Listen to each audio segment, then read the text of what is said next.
Bonjour à tous.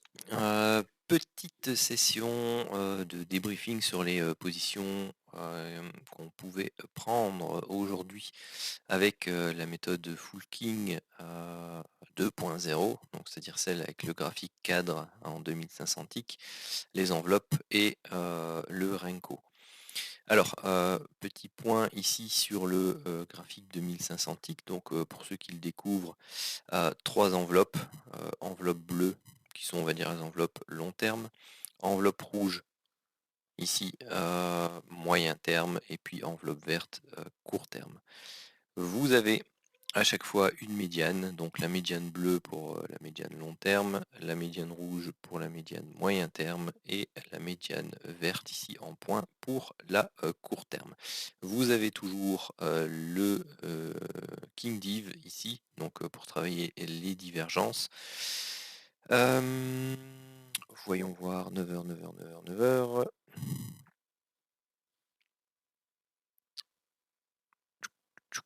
C'est à partir d'ici. Alors, bon, déjà pour les alertes à 2500 ticks, ce que je remarque par rapport à l'utilisation, c'est que très souvent, dès qu'on a la confirmation ici, au niveau de l'indicateur, bon, là, ça s'est pas produit, mais ici, ça s'est de nouveau produit, ça s'était produit aussi précédemment.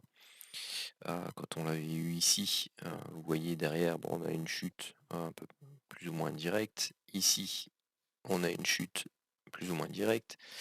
Ici, on l'avait pas eu. Ici, à la hausse, on l'avait eu. Une grande montée derrière. Ici, à la hausse, une grande montée derrière. Donc, dans une grande partie des cas, quand vous avez le signal de divergence sur le 2500 ticks derrière, vous avez un mouvement qui peut être court, et parfois vous avez des mouvements qui peuvent être plus longs et carrément aller rechercher les enveloppes opposées. Donc ici on en avait eu un autour de 14h38 et donc lui il pouvait vous emmener ici une première fois sur hop, sur le bas de l'enveloppe court terme, donc ça faisait 150 points. Il pouvait vous emmener sur la médiane moyen terme, ça faisait 170 points. Donc voilà, donc c'était un signal intéressant sur le 2500 ticks. Alors l'objectif, c'est de travailler bien entendu les zones ici de confluence entre les différentes enveloppes long terme, moyen terme, court terme. Donc ici pour travailler des ventes, pour aller rechercher les médianes et les enveloppes opposées, et travailler ces ventes sur le système Renko. Alors ici, donc vous voyez que bon, à partir de 9h jusque 15h, enfin jusque 16h, on est dans les enveloppes supérieures. Donc là, théoriquement, on recherche à prendre des ventes, des setups divergences sur le Renko pour entrer en position et aller rechercher les différents objectifs. Alors si j'agrandis le graphique Renko, donc jusque 16h, c'est plus ou moins jusqu'ici, hein. Vous le voyez, 16h c'est là. Donc dans toute cette zone-là, on devait rechercher des ventes. Alors, il y en a une première, c'est celle-ci, donc setup de divergence. On break le super trend, faux signal, hop, on se fait stopper ici juste au-dessus, donc moins 35, 40 points. On est toujours en divergence ici, hein, vous le voyez, vous avez des alertes successives et encore une ici. Vous avez le break du super trend. Là, vous pouviez prendre position et vous aviez deux objectifs possibles. Alors, le premier, vous voyez, hein, c'est cette zone ici de double support ici. Donc, vous alliez rechercher. Voilà, c'était plus ou moins ici ou là. Et si on va regarder sur le graphique cadre, donc 32 810, ça correspond tout simplement ici 32 815, 810 à eh bien, la ligne médiane court terme. Donc ça pouvait être un premier objectif. Le deuxième objectif derrière, eh bien, c'était le contact ou la proximité avec l'enveloppe basse court terme. Et donc vous voyez ici, ça donnait les plus ou moins 760. Donc si vous alliez rechercher les 760, c'était 760 ou un peu plus bas?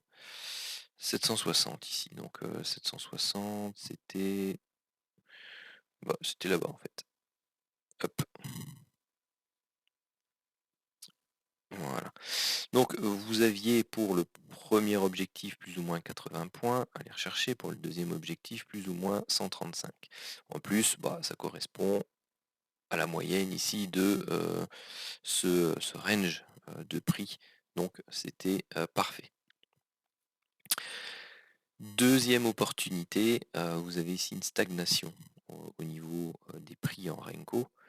Et par contre, vous avez toujours une divergence puisque l'indicateur ici fait un plus haut qui est plus bas que le précédent. Donc deuxième entrée possible, elle pouvait se faire ici. Les objectifs sont les mêmes. Aller rechercher donc le contact avec la médiane et le contact avec l'enveloppe basse. Donc là, vous aviez aussi 80 et 135 points. Alors, ce qui est bien avec le deuxième, c'est qu'il a lieu après l'apparition du setup entre guillemets 2500 ticks.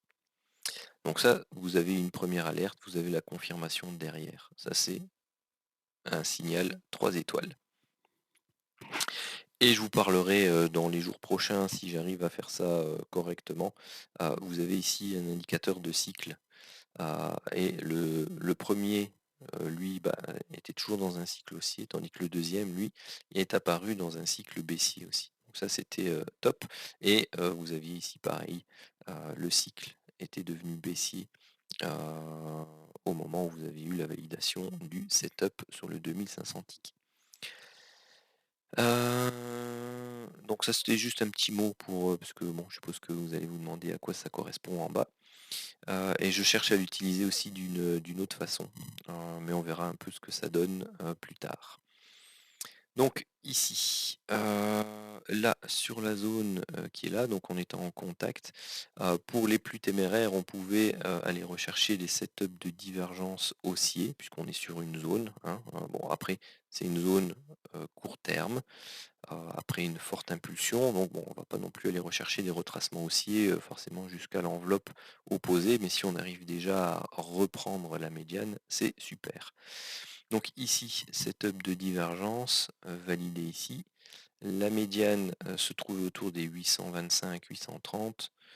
Hop là, voilà, c'était ici. Donc il y avait plus ou moins 40 points à prendre sur celui-là. Après, bon bah voilà, vous aviez ici une zone pardon, de double top que vous pouviez aller rechercher. Si vous vouliez vraiment aller la rechercher tip top, c'était ici, donc c'était 55 points. Bon, on n'est pas à 15 points près non plus. Autre chose, ici, vous voyez qu'on rentre de nouveau dans la zone bleue. On vient d'hésiter ici une première fois fortement sur la médiane court terme, donc ça c'est celui-là, hein. C'est cette zone de prix là sur le Renko. Donc ici dedans on rentre. Bon voilà, vous avez un setup de divergence baissier. C'est une zone de reprise baissière potentielle, donc vous aviez tout à fait le droit de shorter ici. Bien entendu, les stops sont juste au-dessus, plus 5 ou 10 points, donc entre 35 et 45 points. Votre premier objectif, eh bien, c'est ce dernier plus bas là, qui correspond de nouveau au contact avec la zone de support court terme sur le graphique cadre. Donc vous pouviez aller rechercher ici 65 points.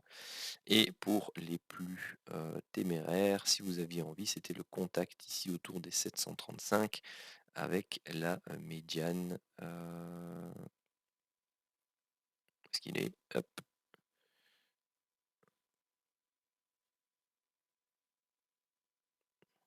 735 ici, voilà. C'était 90 points pour aller rechercher le contact. Donc ici, avec la médiane moyen terme. Bon, après, les prix continuent à descendre, hein, mais bon, voilà. vous aviez ici, un petit setup de divergence, à la hausse, donc que vous pouviez prendre, là, puisqu'on était sur zone, donc «double zone» entre guillemets, donc bas de l'enveloppe court terme et médiane moyen terme, donc ça c'était un setup qui pouvait être intéressant. C'est un setup, pardon, stoppé, moins 40 points. Donc on est toujours dans cette zone, hein, court terme, donc voilà, on peut toujours rechercher des setups à l'achat. Donc vous aviez un setup de divergence ici à l'achat, donc vous pouviez aller rechercher le premier objectif, hein, de nouveau c'est le contact avec la, médiane, donc c'est autour des 65, donc c'était ici, donc c'était plus ou moins 45 points et le contact avec l'enveloppe ici autour des 830, donc c'était là-bas, donc à 110 points. Et pour l'instant, c'est tout. Donc on est 21h31 généralement moi, bon bah, j'arrête de trader après 21h30. J'étais en rendez-vous toute la journée, malheureusement je n'ai plus profité d'aucune de, ces, positions. Donc voilà, mais bon, à nouveau, c'était une très belle journée. Il y avait de quoi faire pour ceux qui étaient, devant les écrans et même si on prend, ne fût-ce que, les plus petits setups, donc c'est 80-80, le 40 et 40 s'annule, 65 moins, les 35, donc là ça fait 30, donc ça fait déjà 190, 190 plus, 40, on va dire, ça faisait 230 points, c'était pas mal. Pas mal du tout pour, les setups les plus enfin les TP les plus courts, pardon. Alors, je mets aussi à disposition, mes écrans, donc c'est-à-dire que dans le canal, Telegram, dont vous pouvez retrouver, l'adresse dans la description de la vidéo, et bien je mets à disposition, pour le moment donc, mes écrans en streaming live. Donc vous pouvez suivre l'évolution, des prix et des différents setups, qui apparaissent, au long de toute la journée. Donc voilà. Et bien sur ce, bah, je vous remercie de m'avoir suivi. N'hésitez pas à vous abonner si ce n'est pas encore fait. Et n'hésitez pas non plus à liker un maximum cette vidéo pour qu'elle puisse être référencée le mieux possible. Et sur ce, je vous dis une bonne soirée. Je vous souhaite une bonne soirée à tous et une bonne journée. Et surtout, beaucoup de profit dans votre trading. Salut les copains.